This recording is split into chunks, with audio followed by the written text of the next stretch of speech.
Good morning વિદ્યાર્થી મિત્રો। આજે આપણે ભારતીય અર્થતંત્રમાં કૃષિનું યોગદાન વિશે વાત કરીશું। જો ભારતનો મુખ્ય વ્યવસાય ખેતી છે, બરાબર। તો ભારત દેશ આઝાદ થયા પછી કૃષિ ક્ષેત્રે ભારણ હતું તે હવે થોડું ઓછું થયું છે, બરાબર। એટલે અનાજની ખૂબ જ જરૂરિયાત હતી, પરંતુ અત્યારે તમે જુઓ છો કે હરિયાળી ક્રાંતિ થવાને કારણે અનાજની જરૂરિયાત પૂર્તિ થઈ જાય છે, બરાબર। છતાં પણ અર્થતંત્રની અંદર આજે આપણે જોઈએ છીએ કે તેનું વિશેષ યોગદાન અથવા મહત્વ રહેલું ખેતીનું આપણને જોવા મળે છે। તો પ્રાથમિક ક્ષેત્ર, માધ્યમિક ક્ષેત્ર અને સેવા ક્ષેત્ર ભારતીય અર્થતંત્ર જોડાયેલું છે। તો એમાં પ્રાથમિક ક્ષેત્રનું વિશેષ યોગદાન રહેલું છે, બરાબર। આપણા દેશની અંદર લગભગ અડધ લોકોને ખેતીમાંથી રોજગારી પૂરી પાડવામાં આવે છે। એટલે આપણે જોઈએ અત્યારે તો 60%, 64% જેટલા લોકો જે છે એ ખેતીમાંથી રોજગારી મેળવે છે અને 60% કરતાં વધુ લોકો અત્યારે ખેતી કરી રહ્યા છે, બરાબર। કૃષિ ક્ષેત્રે આપણે જોઈએ છીએ તો દેશના કુલ ધરેલું પેદાશમાં લગભગ જીડીપીનો 70% જેટલો હિસ્સો આપણને ધરાવે છે। એટલે ખેતીમાંથી જે વિવિધ પ્રકારની જે જીવન જરૂરિયાતની જે પેદાશો જે બની રહી છે, બરાબર, તો એ 70% જેટલો હિસ્સો ધરાવે છે। ભારતની મહત્વની કૃષિ પેદાશોમાં વાત કરીએ તો ચોખા છે, ઘઉં છે, તેલબિયા છે, કપાસ, શણ, ચા, શેરડી, તમાકુ, બટાકા વગેરે છે। તેની આપણે શું કરીએ છીએ કે વિદેશની અંદર નિકાસ કરીએ છીએ, જેના કારણે આપણને વિદેશી હુંડિયામણ પ્રાપ્ત થાય છે, એટલે કે વિદેશી આવક પ્રાપ્ત થાય છે, બરાબર। ખેત પેદાશના ઉત્પાદનમાં વિશ્વભરમાં ભારત બીજા સ્થાને છે, કે અનાજનું ખેતીનું ઉત્પાદન કરવાની અંદર ભારત વિશ્વમાં બીજું સ્થાન ધરાવે છે। સૂતરા કાપડ ઉદ્યોગ, ખાંડ ઉદ્યોગ, કાગળ, તેલ વગેરે જે ઉદ્યોગો છે, બરાબર, ખાદ્ય સામગ્રીને લગતા પ્રસંસ્કરણ ઉદ્યોગો માટે કાચો માલ આપવાનું કામ ખેતી કરે છે। એટલે આ ખેતી આધારિત બધા ઉદ્યોગો ચાલે છે એવું આપણે કહી શકીશું। કૃષિ ભારતના લોકોનો ખોરાક પૂરો પાડે છે, કારણ કે ખોરાકની પણ જરૂર છે। તો આપણે જોઈએ કે ભારતની અંદર જે ખેતી જે થઈ રહી છે એની અંદર આપણે જોઈએ પ્રમાણે અંદર સાતત્યતા વૈશ્વિક બજારોની સરખામણીમાં જોવા મળતું નથી। એના માટે કયા કારણો જવાબદાર છે?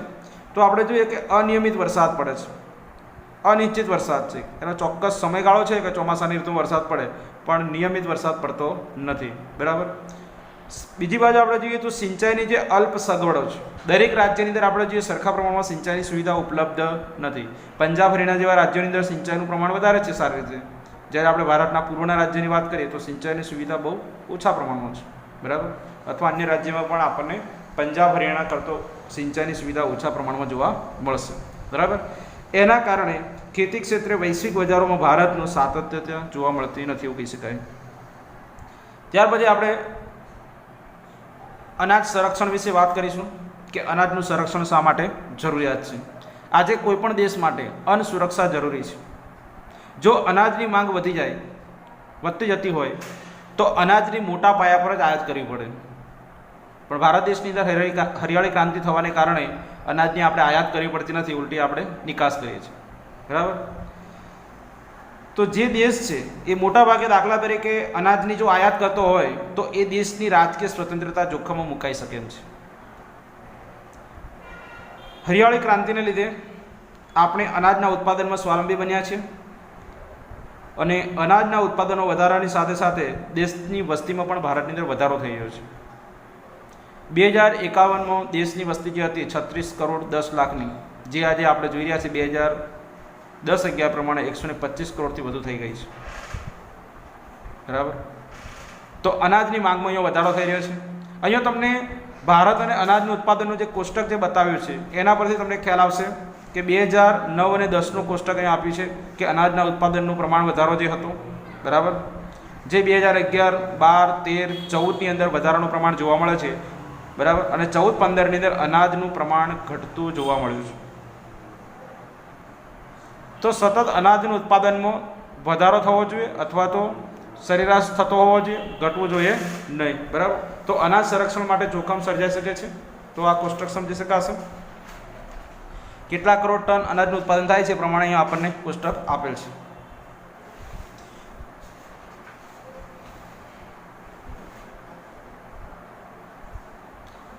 આપણા દેશમાં છેલ્લા 5 વર્ષમાં આપણે વાત કરીએ તો અનાજના ઉત્પાદનમાં વધારો થયેલો છે. એટલે 2010 પછી આપણે 2015ની વાત કરીએ 14 સુધીની, તો 2014ની અંદર અનાજનું ઉત્પાદન સારા પ્રમાણમાં વધારો થયો.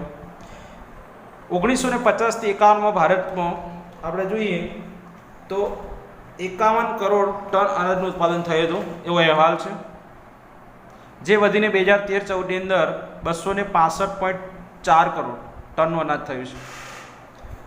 આજે આપણી પાસે એટલું બધું અનાજ છે કે દેશની ન્યૂનતમ જરૂરિયાતો પૂરી કરી શકાય છે. ન્યૂનતમ એટલે લોકોની તાત્કાલિક જરૂરિયાતો છે ખોરાક માટેની પૂરી કરી શકાય છે. બરાબર. આજે ભંડારો જે ટકાવી રાખવા અને તેમાં વધારો કરવો એક આવશ્યક છે. અનાજ સંરક્ષણ માટે જે ભંડારો બનાવ્યા છે એને ટકાવી રાખવા અને એનું સંરક્ષણ કરવું જરૂરી છે. અનાજના સંરક્ષણ માટે જે મોટા ગોડાઉન ઊભા કર્યા છે, તો આપણે દાખલા તરીકે સમજો કે દુષ્કાળ પડે તો પણ એનો સામનો કરી શકીએ એમ છે, અને ઓછા અનાજના ઉત્પાદન સમયે અનાજની તંગી ટકાવી રાખવા માટે પણ આ ગોડાઉનનું કામ લાગી શકે એમ છે. અનાજના ગોદામમાં રહેલ અનાજને સાચવવાની વૈજ્ઞાનિક પદ્ધતિઓ અપનાવવામાં આવી છે કે અનાજનો બગાડ ન થાય એના માટે કેવી રીતે અનાજને લાંબા સમય સુધી ટકાવી શકાય. તો વૈજ્ઞાનિક અભિગમ અહીંયા કેળવવામાં આવે છે. બરાબર. તો અનાજ આપણે હજારો ગરીબ પરિવારોને વિનામૂલ્યે આપીને ભૂખ મિટાવી શકાય છે. આજે આપણે જોઈએ છીએ કે સરકારી ધોરણે અનાજનું વિતરણ પણ થઈ રહ્યું છે જાહેર સરકારી દુકાનોની અંદર. બરાબર. અને વિનામૂલ્યે અનાજ પૂરું પાડવામાં આવે છે. અનાજનો જે બગાડ અટકાવવો એ આ સમયની એક તાતી જરૂરિયાત છે કે અનાજનો બગાડ થવો જોઈએ નહીં. બરાબર.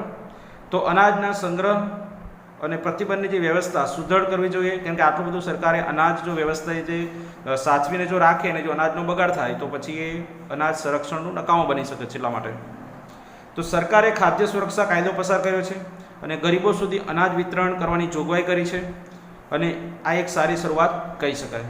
બરાબર. ત્યાર પછી આપણે જોઈશું ભારતની ખેતી અને તેની પર વૈશ્વિકરણની શું અસરો પડી છે. વૈશ્વિક અસરો ભારતની ખેતી પર. તો ભારતની ખેતી પર વૈશ્વિકરણની અસરોને લગતી પણ એક ટૂંકનો કે પ્રશ્ન લાંબો બની શકે છે. બરાબર. તો આ પણ સમજવું જરૂરી છે. ભારતનો ખેડૂત તેની ખેત પેદાશોને વૈશ્વિક બજારમાં વેચીને નફો મેળવી શકે છે. એવા ઉદ્દેશ્યથી ખેતી ક્ષેત્રે વૈશ્વિકરણની નીતિ અપનાવવામાં આવી છે. વૈશ્વિકરણને લીધે ખેતી ક્ષેત્રે કેટલાક પરિવર્તનો આવ્યા છે. ખેતી પાકની નિકાસ કે આયાત કરવા માટેની જે પ્રક્રિયા સરળ બનાવી દેવામાં આવી છે, કે આયાત નિકાસની પ્રક્રિયા ખેતી ક્ષેત્રે જો સરળ બનાવવામાં આવે તો એક પ્રદેશથી બીજા પ્રદેશ, એક દેશથી બીજા દેશની અંદર એનું આયાત નિકાસ કરી શકાય, એટલે વેચાણ કરી શકાય. તો ગુજરાતમાંથી આપણે જોઈએ તો કપાસ, મરચાં, તલ શું કરવામાં આવે છે? ચીનના બજારમાં વેચવામાં આવે છે.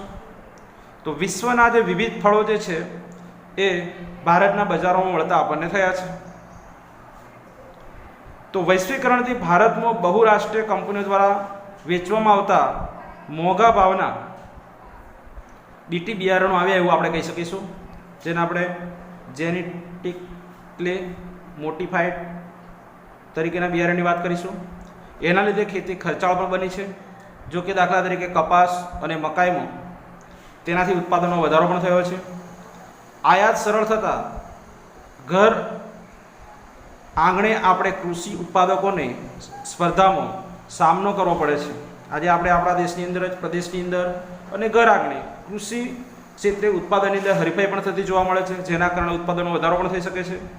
કેટલાક ઉત્પાદકોને વૈશ્વિક બજાર પ્રાપ્ત થતાં તેમને શું કરવું પડે છે?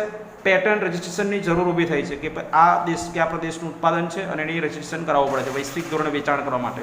જેમ હમણાં આપણે વાત કરીએ કે ગુજરાતની ચીજ વસ્તુઓ ચીનમાં વેચાય છે અને વિશ્વના દેશોના ફળો ભારતના બજારમાં વેચાતા થયા તો એનું પેટર્નની નોંધ કરાવવી પડે છે. બરાબર.